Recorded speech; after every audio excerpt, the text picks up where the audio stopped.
So this is Epic Win. This is Epic Win. Yes. Okay. And you've developed your avatar, and now you're going to show us how you would use it to plan your day? You can actually load the Google Calendar onto Epic Win. They integrate with each other. The basic idea of Epic Win is it's basically turns a to-do list into a role-playing game. Like Dungeons and Dragons, for instance, is a role-playing game. So here are my tasks. If I want to... so I'm doing the Lisa Jane Hangout right now, so I'll try to complete that task. What happens when you complete the task? So then it basically gives you a little action movie kind of music, and the task kind of explodes in a shower of sparks. If we so then, as you complete tasks, you can set each task to have certain criteria, like to boost certain aspects of your character, like stamina, intellect, social, spirit, strength. So if a task is going out a social outing, you can set it to boost your social, the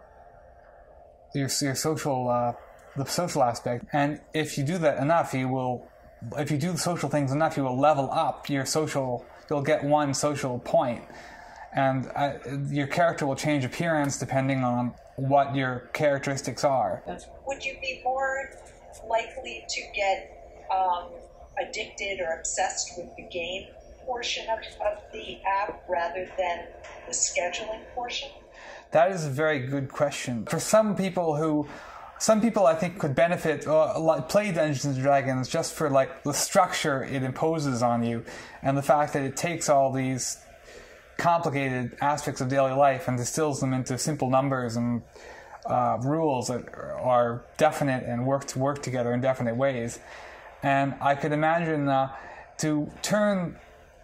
some people might really like the fact that it turns a kind of vague notion of progress into a very quantifiable thing that and you can make your goals very quantifiable. Like, I want to increase my intellect by 1, so now I'm going to read more books, or I want to increase my stamina. So I think it could impose extra structure and rules upon daily life, which wouldn't ordinarily be there. I was going to say, it sounds like if there's any addictive component to it, it could be sort of a good addiction, because you would be... Exactly. To get addicted to it, you have to get addicted to completing your tasks. So it's a map, so you're kind of on a journey. And it's really creating a system out of something that might be sort of... vague and unsystematized, yes. Exactly. Yeah, which is really what we're looking for students.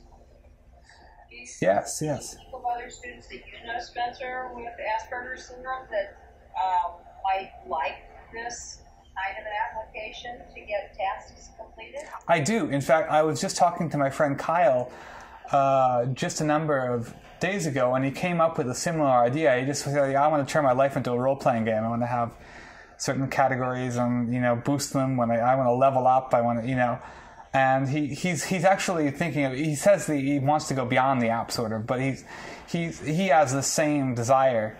Say you had an assignment that you had put in. How would you log that into Epic Win?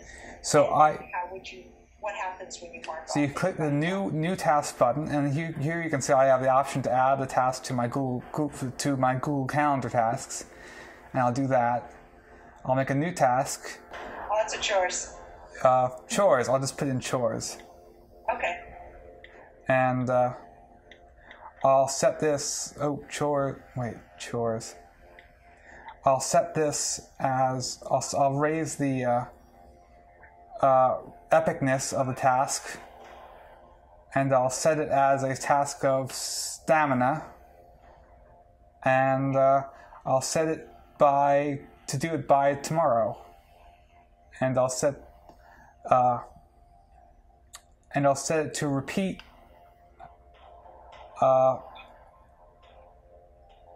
actually wait, maybe not. Then I'll create that task, and now you can see chores. There it is, right there. great. So it's much like your iPhone in that you can set it for alerts and reminders. Yeah, absolutely, you can. And in fact, it would just integrate with like the calendar app on the iPhone. The things I put on here will show up on the calendar app on the iPhone. And if I want to complete chores, I can just